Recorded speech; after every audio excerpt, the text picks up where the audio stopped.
नमस्कार सांग माने जय जगन्नाथ।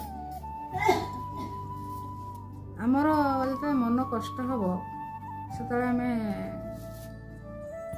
चिंता करवा जे आम पाखे कौन ना आम पाखे मुंड गुंजापी छात अच्छी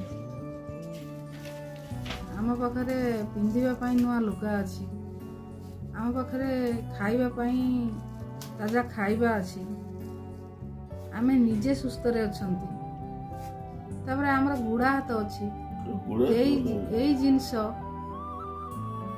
जो लोकों पाखर नहीं सी यही जिनस को खोजुंट आमे से भगवान को धन्यवाद देवा दरकार जे आम पाख भगवान आमको सब कुछ देइछन।